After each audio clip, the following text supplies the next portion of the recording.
Thank you, everyone. It's a great honour to be here. So today we're going to go through some of the more important aspects of the global trade at the moment, and we cannot but start with tariffs and Donald Trump and what's potentially ahead of us. So let's just put things in perspective. You'll also be hearing from Brett Stewart, who is my counterpart in America, my business partner. So Global Agri-Trends is across Australia, New Zealand, and America, Canada, through Europe. But Brett and myself pretty well head up the show. So let's just talk about the real fight, where it's about to begin, because it's round one, April the 2nd, all the tariffs come out on that day, supposedly, and the fight's about to begin. So at the moment, we've got reciprocal tariffs to come in on April the 2nd and expect retaliation. So Canada, Mexico have already threatened a 25% retaliation. 20% tariffs on China imposed. They've already come back with counter tariffs, 10% on beef, on pork 10% and 15% on chicken. You add that to the 12% that currently exists, beef is at 22% if you're an American exporter into China. And we're going to talk about CIFER, because as it stands today, there are a number of meat establishments in America that cannot access China as we speak. And China will also, just to confuse things, impose tariffs on Canada. If it wasn't enough for America to start imposing, China is now imposing tariffs on Canada, 100% on canola oil, 25% on pork and aquatic products. And lastly, US steel and aluminium tariffs globally are already in place at 25%. And we know that retaliation is in the winds there with both the EU, Canada and China involved. So, short-term and long-term impacts. So, let's have a few words, though, with Brett Stewart, my counterpart. So, good morning, Brett. Good morning, Simon, and good morning to your Beef and Lamb New Zealand conference as well. It's great to be able to join you here today. So, Brett, our world has been turned upside down by tariffs. What's the advice you can give us, please? Yeah, that's a great question, Simon. It's the question I get more than any question right now. And it is tough. There's an element of uncertainty. It's difficult. It causes volatility in the markets. But I think the best advice that you and I have been giving our clients is maybe a little bit of a confusing statement, but panic slowly. And what I mean by that is, yeah, there's some need for concern here, but don't react quickly. Take your time and be strategic. Wait to see how things play out before you react. And there are a lot of shock absorbers in the system. We just saw overnight President Trump suggested maybe some exemptions for some countries, maybe some exemptions for some industries. For Beef and Lamb New Zealand, you got to realize too, US prices are record high right now. And so say we have a 10% tariff, you're exporting into a record high US beef price. We've had a strengthening dollar over the last year, which helps offset those tariffs a little bit as well. And all of that together tells me there's some time here, and there's some time to be strategic and sit back and let's wait and see how the dust settles. But a tariff is not a ban. It doesn't restrict trade. And panic slowly, Simon. That's the best advice I can give right now. Good advice, Brett. I borrowed that from a nearby farmer, would you believe, in Wangaratta. So thanks.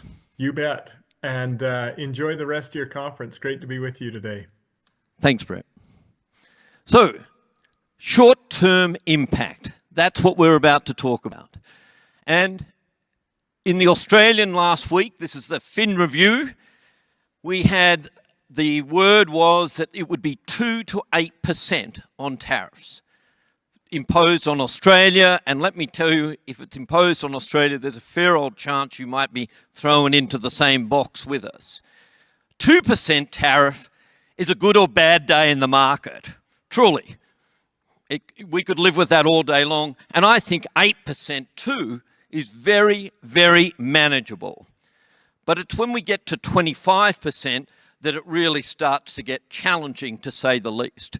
But from what we understand, the Trump administration is looking to put one tariff in per country across all products. Now, saying that, they already have introduced on aluminium and steel the 25%. Putting that aside, it is supposedly one tariff. Now, the criteria, as we understand, to put that in place is based on 3 factors. Firstly, trade deficits is number 1. So New Zealand sits at number 48 in terms of trade deficits, with a pretty minor deficit all up, I think, of about $1 billion. So in overall scheme of things, it's a low priority in terms of the US government. You are not part of the 15 at the top that they talk about. The second criteria is based on existing tariffs going into New Zealand, which is at 2% on both non-ag and ag products. It's nothing. In actual fact, you are lower than what the US is on its own imports, which sit at 3 and 4%. And Australia too is very low. So criteria number 2, you are in a pretty good space. And lastly is VATs, value-adding tax or GSTs across the world. And you can see that countries, you're at 15%. It does include food, but you've got others at 21%, such as Argentina. Uruguay's at 22%.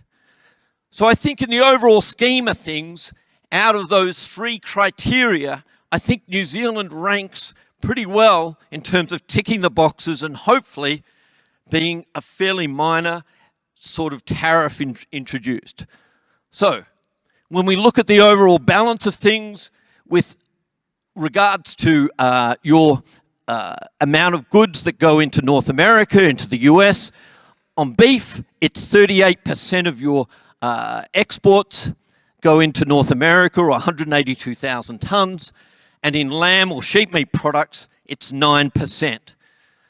But with that 38%, I would class that almost 80% of it is what I call essential ingredients. And by that, I'm referring to lean beef and also thin meats. So lean beef makes up about 80%, that's 90, and 95 CL. So when you blend that with 50 CL, that makes hamburgers. So you're producing about 145,000 tonnes a year. Out of Australia, we're producing about 80,000 tonnes. That is essential. Now, right now, with importers in America, they are already negotiating with end users that the cost of the tariff be passed forward to the end user, to the grinder. So as we speak, already the market is starting to make adjustments where you will not be wearing the cost of what I call the essential ingredients, of which grinding meat, in particular 90s and 95s, are part of. Thin meats, flat meat, inside skirts, flank steaks are also part of that because they are scarce in America. So, as far as I'm concerned, we're already seeing adjustments in the market for this situation. When it comes to lamb, the majority of your lamb you produce is racks into America. That makes up the lion's share of that, and that is a luxury item. But I think in terms of 2 to 6%, if that was the range, it's very manageable. If it is at 25%, then that is the one item that clips it on the chin. Could be challenging. So, at the moment, here is what RCAF has recently proposed in the last few days of putting a $1.25 per pound tax on imported lamb. In terms of its impact for Australia, it would be significant. it would be about 30% of our overall value of the carcass that goes in.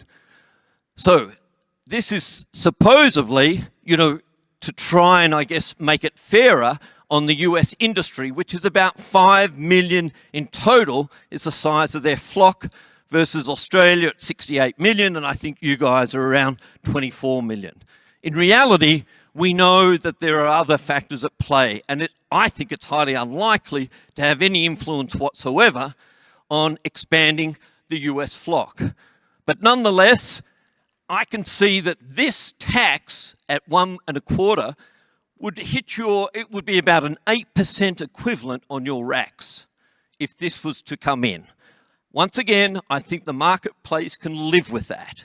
It's manageable. It might see a small adjustment in prices initially, but I would say within a month, you are actually trading at higher prices once the tariffs come into place. So as a trader, our concern really lies with what's on the water, but once that gets into the system, forward pricing will take all these tariffs into account. You will not be talking about them probably in a month's time after April the 2nd, because it's just built into the price. And if I'm going to step you through, I believe, how demand for New Zealand lamb is going to increase substantially. So Australia could push lamb product into other markets. So this is one of the concerns, is this is what Australia ships into America, about 25% of our product. And I think we're going to be hit a lot harder than you because of the variety. So 85,000 tonnes, and these are all the items that we ship there. All of those would probably need to be found other homes. And as a result, they are going to impact, I think, you briefly in other markets, if that makes sense. In particular, legs, 44% of our legs go into America, racks 47%, short loins 70%, and 31% of shank. So they're the 4 items that I would be a little concerned in the short term should the tax hit Australia or the tariff and we have to redivert that product elsewhere. So 56% overall is going to be challenging for us in Australia to diversify. But once again, this, I believe, is a short-term problem. So overall, though, manufacturing in terms of the beef side of things, I think we've got far more flexibility in Australia to diversify than on sheep meat. So we are producing full sets, cuts about 105,000 tonnes, and all of these items have the real chance of diversification.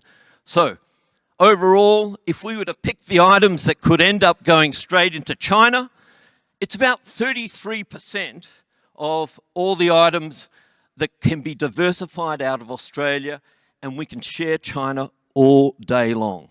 So I see little impact of beef being re-diversified out of America into other markets, impacting your beef. So just to go over that, lamb is different. It may have a short-term impact. Beef, I see no issue whatsoever given the flexibility we have. So let's talk about the longer-term impact. To me, what really matters is America's involvement in other markets. So what we do know is that once you start introducing tariffs, ultimately the consumer pays for it. So in America, the price of beef will go higher. The price of lamb will go higher. And that's well documented, but we can step through that. It's inflationary. So what happens is that the cost of beef is here, then where they offer into markets around the world that we share with America, New Zealand and Australia, is that higher offerings will happen into Korea, Japan and China.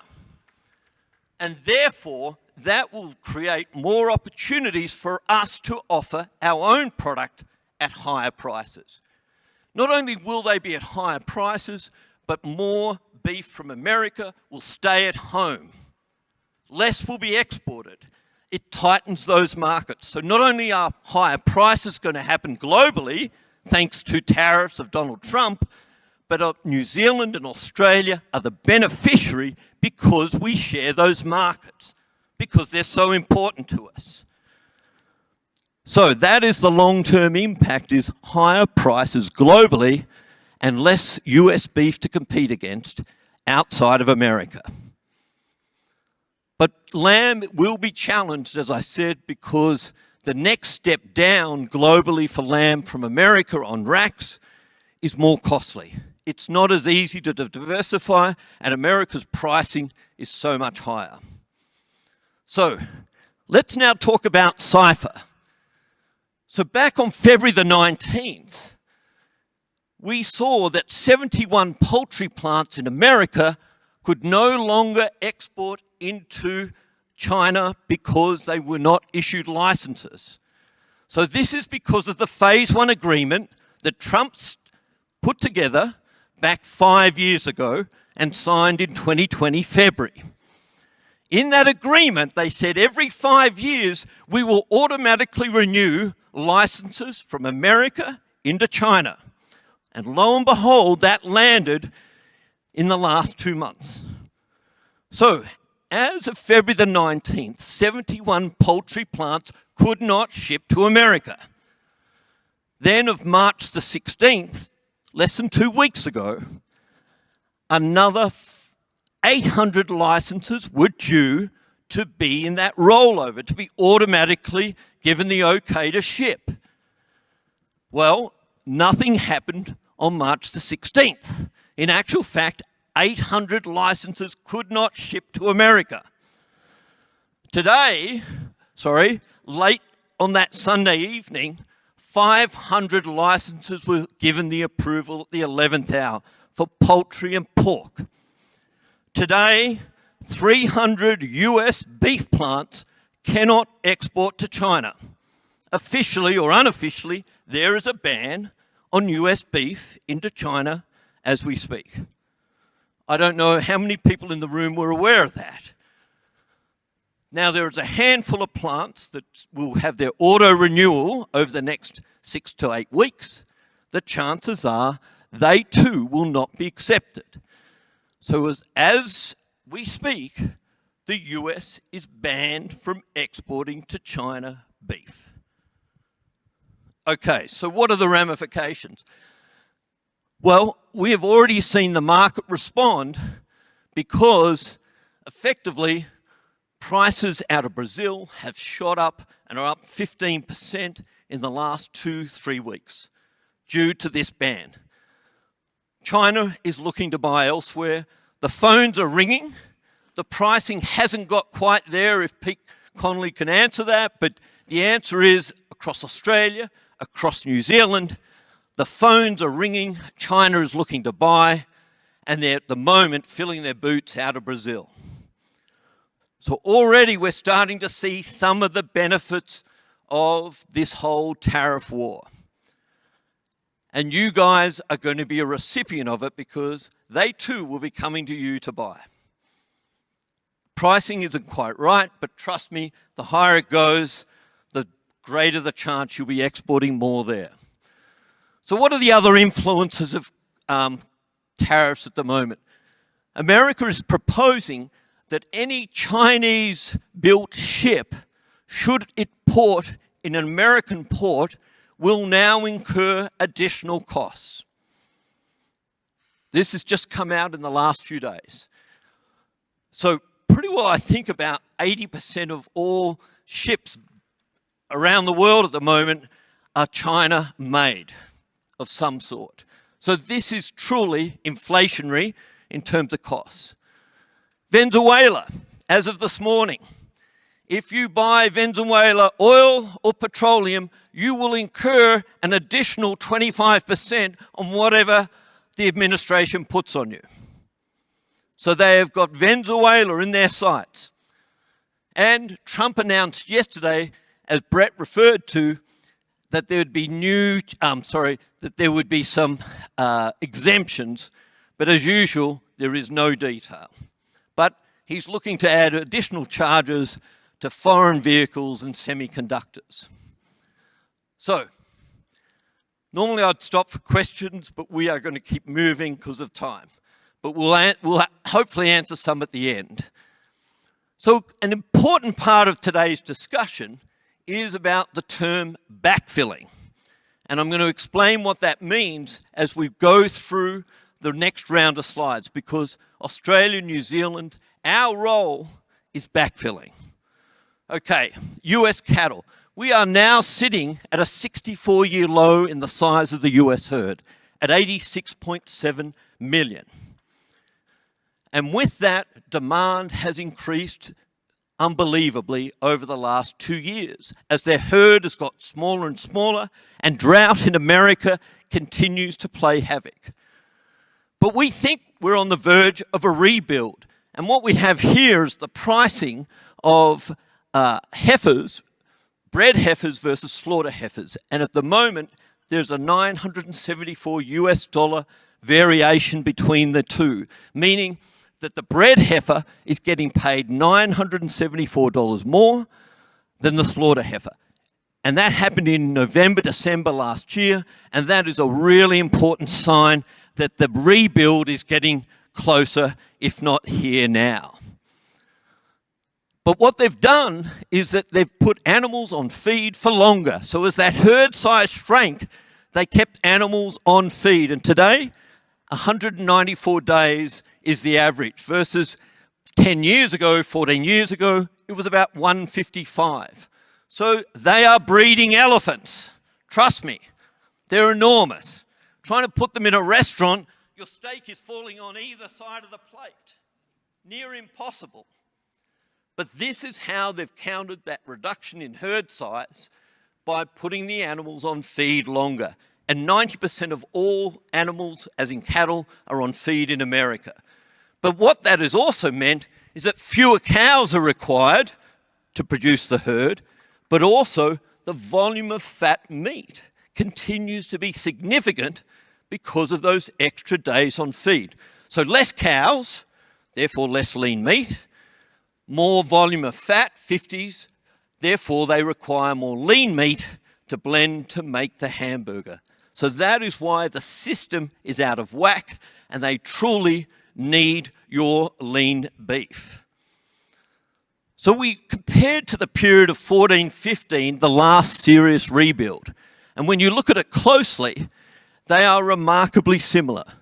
Different slaughter levels, but we believe that we are truly on the cusp of the rebuild, which means that the largest prices, I think, will be had this year.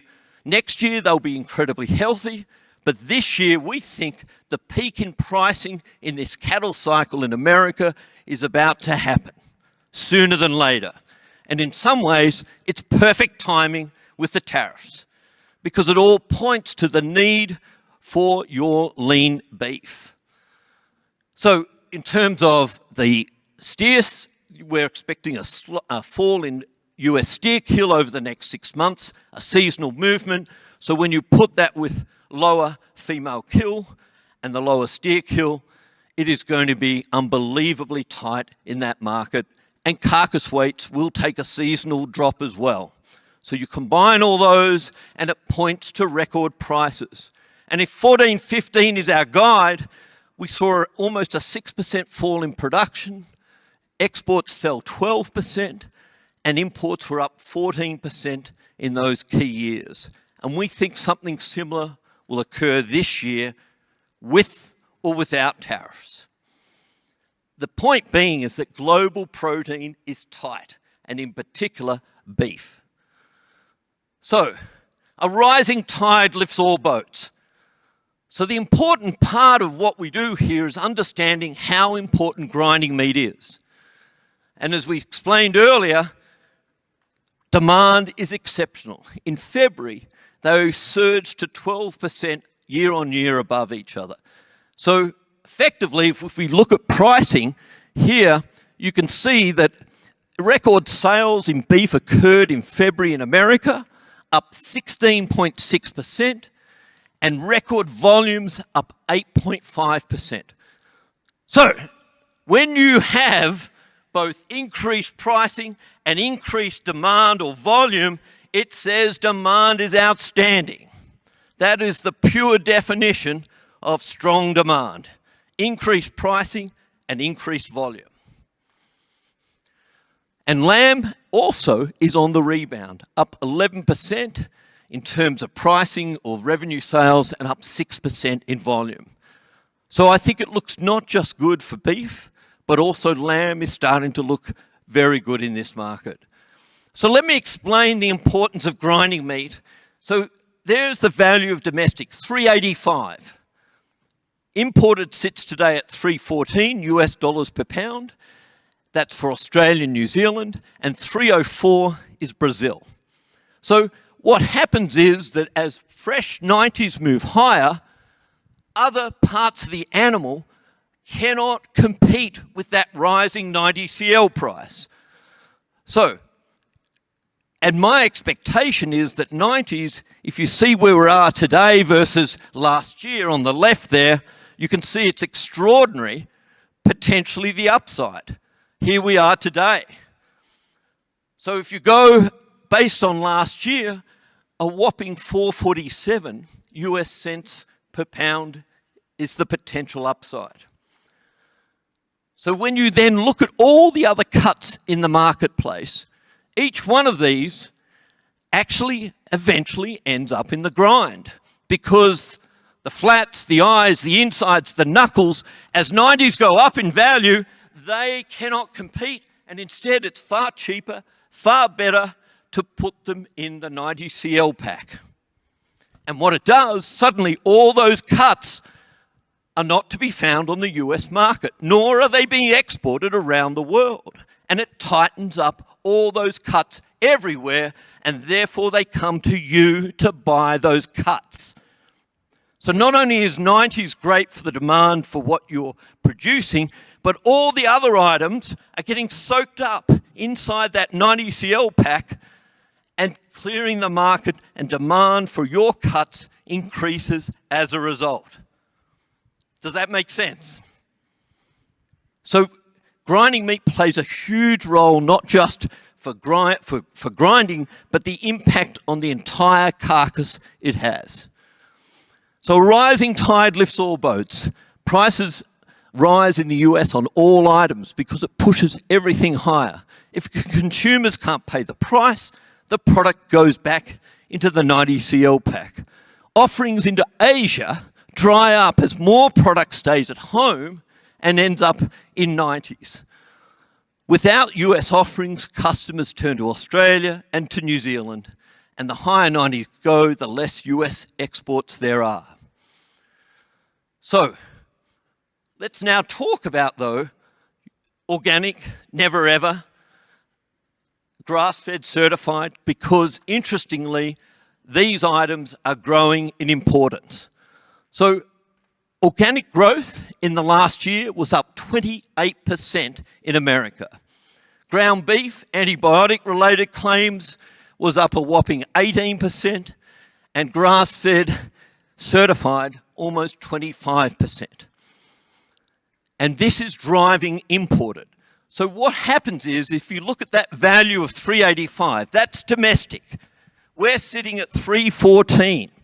Now, for a US processor and farmer to supply organic or never ever, they're wanting a 20 to 30% premium. So that puts the $3.85 up into $4.20, $4.30, and they cannot afford it.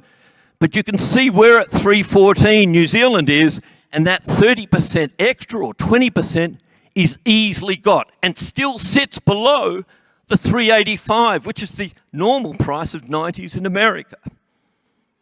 So effectively, we can give the retailer that unique niche product and still be cheaper than their domestic. And that is the reason why the demand for organic and all these other niche items is growing, because of that price spread. I hope that makes sense. And I see, as long as that price spread is there, that demand continues. So, tighter US protein will see higher lamb prices as well. And as we've seen in the last year on year, in the last few days, we're up 20% on lamb legs. Shank, we're up 7%. Shoulders were up 3%, and French racks up 4%, but importantly, lamb mince up a whopping 17% and 19% when it comes to both revenue and volume. Truly, the mince part of the market is driving pricing. My point being is that demand for lamb is benefiting from the tightness in North America, but also then attracts Australian product and therefore opens up all these other markets for you. So part of this story is about Australia because it has such a big influence on what you do in New Zealand. So for the last, I think, all up 9 quarters, Australia has been in liquidation. And not a mild liquidation, a heavy liquidation. 3.5 million head were slaughtered of mutton in our last quarter of December last year. That is, mutton today is defined as ewes only. We don't kill too many older wethers because they are all killed as lambs. So that is a very strong indication of our breeding flock. And truly, we are killing our breeding flock, I think, at an extraordinary rate. So then we also look at the lamb kill. And you can see, particularly in the middle of last year, we killed 7.1 million and then fell slightly to 6.1. You do not get to those levels of lamb kill unless you're killing female lambs, unless you've stopped retaining. So not only have we got rid of our older females, we've got rid of our younger females. We've killed the future. And you've got to pay the piper. So shortages are going to be extraordinary in lamb and mutton out of Australia over the next 2 to 3 years. I'm forecasting that we will go from 26.5 million on the lamb kill to this year probably somewhere between 22.5 to 23. So we're going to be taking out 3.5 million lambs from the system. Then we go even lower next year in 2026 to, I think, about 19.5 million. Those are numbers that are extraordinary. So the lesser the number of sheep in the system, the smaller the flock, and I think we moved somewhere around 62.5 million. So these, will not change overnight. I think it's going to take until 2028 until at least more numbers reappear in the system.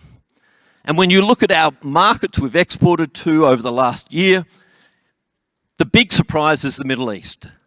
They have become our #1 market as a region, 45% of all our exports into that area for lamb, and when it comes to mutton, it's 83%. It's really important. North America increased by 25%. China, well, it still remains an important market, but like you guys, it was just hard work. So let's touch on the Middle East. Chilled. All of that gain, both into Iran, Dubai, which took more than half of this Middle Eastern exports, is all chilled and air freighted. And that is a game changer. Because back in 2023, this market didn't exist. And we had farmers producing light lambs that euthanized them in the paddock.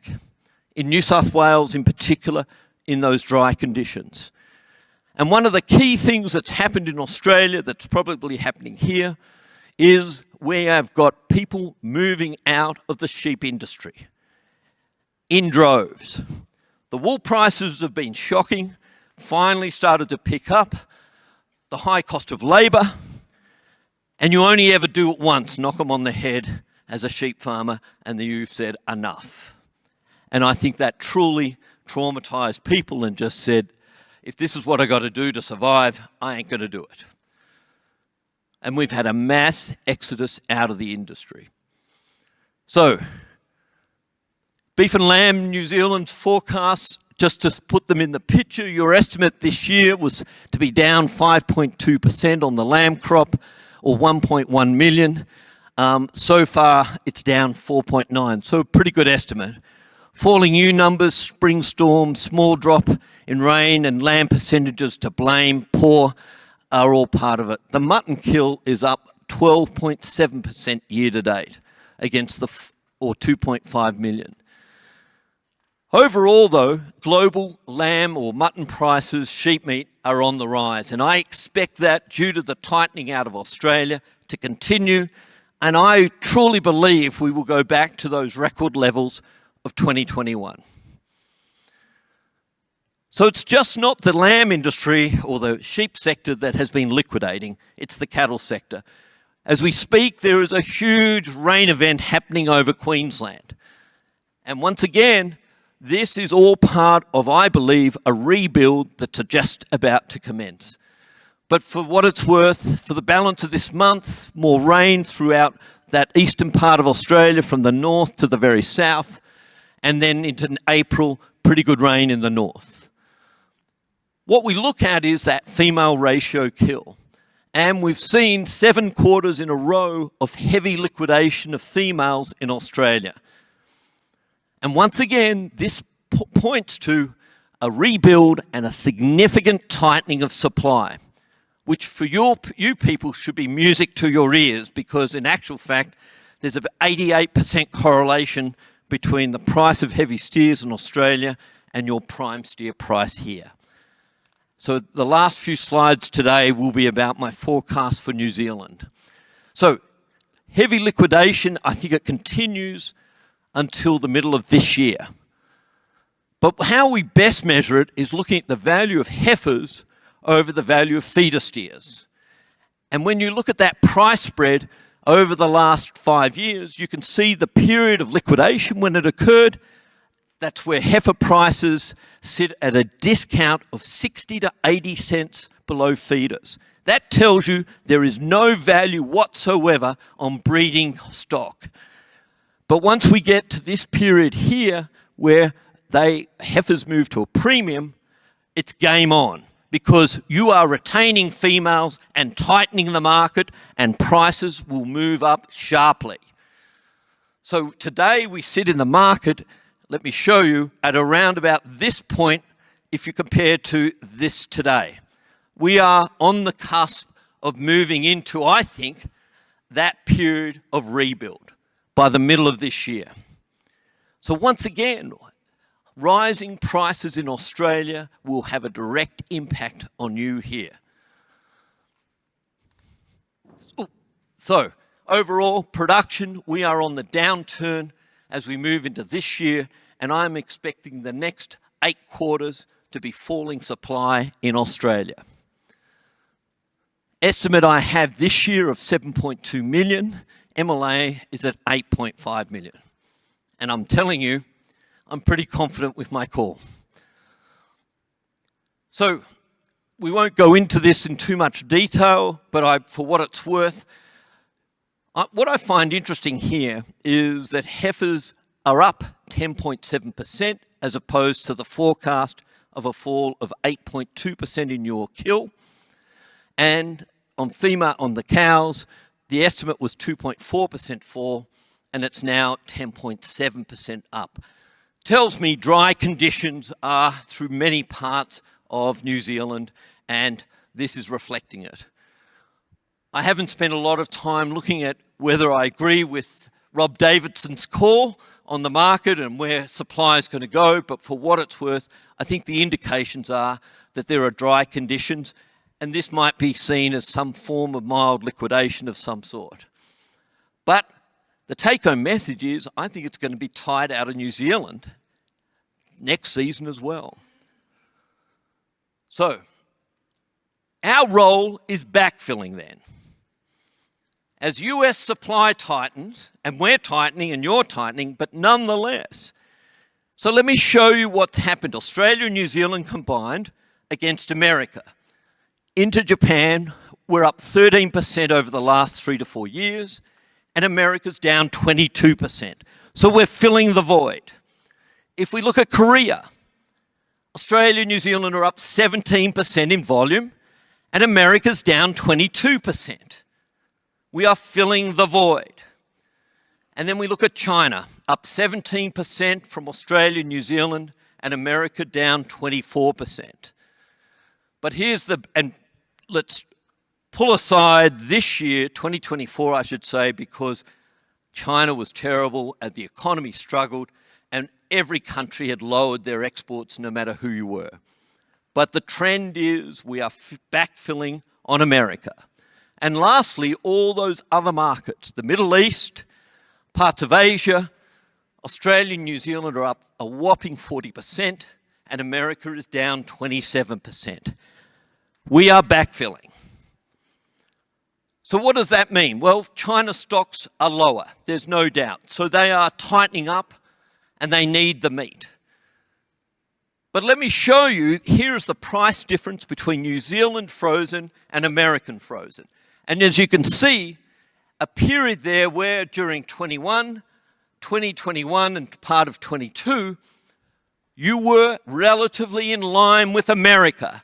And then thanks to Australia, namely, oversupply, and it dragged the price down. But I can tell you now, that 18% difference is what you're going to get as we backfill. Because America is not going to drop their price, we're going to go up to them because they don't have the supply.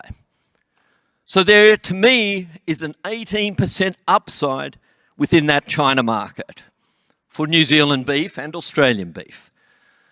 And in Japan, we know the stocks are tightening fast. We've seen this, they've dropped from 136,000 to 155,000. And once again, American beef has been sitting at a premium to New Zealand. But it's tightening. US supply into Japan will dry up, and New Zealand beef, I see about a 15% upside as you go back to where you once were in 2021, 22. You are backfilling as we are, but you're backfilling into a higher priced market.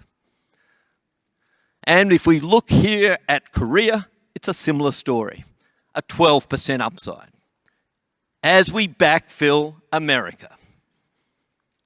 I can't make it any clearer. And expect those prices from America to go higher thanks to the tariffs, as I've explained. But the market you're truly backfilling is North America. Their cow kill is down 15% on last year, but 2 years ago, it's now down 27%. It's extraordinary, the lack of cows in the system. I've explained why. So in terms of backfilling, I see at least for the balance of this year in America, another 11% upside with or without tariffs. You provide an essential ingredient. And if you look at the frozen stocks in America, they are sitting low as we speak. Once again, it's tight. So global cycles move in sync. So Brazil, Australia, the US are all in sync, meaning that we are all about to go into a rebuild. I'm 60 years of age. Never before in my life has this occurred, where 3 of the major suppliers globally have gone into sync. Brazil is about to drop its production by 5%. They have been in drought for 2 years and have been liquidating heavily. America, you know the story. I've explained Australia. It points to an incredibly tight 2 years globally of beef. So my New Zealand livestock forecast. Well, it's a knockout. That's the USA consumer, unfortunately. As I said, there's a strong correlation both with lamb and with Australian cattle, about an 80% correlation on lamb. My belief is that this year you will see on lambs getting to $10 by August 2025. Then a seasonal correction, and by July next year, you're at $10.50, but if $11 was there, I would not be surprised. It's going to be very, very tight on lamb and mutton globally out of Australia. And in terms of beef, I see livestock forecasts at 88% correlation with our grass-fed heavy steers, and my forecast is getting to, by the end of this year, 785 on prime steer.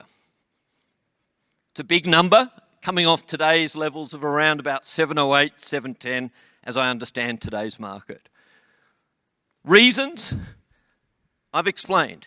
Incredibly tight markets. You're backfilling. America is going higher. Australia's supply will be incredibly tight. And you will be the beneficiary. So, and next year in 2026, I'm expecting another 15% rise. So this year, it amounts to about 20%. Last year, it was 8%. So in conclusion, US tariffs will create opportunities with higher global beef prices. And that will assist lamb as well. New Zealand beef items for the US are essential, so therefore tariffs are likely to be passed forward.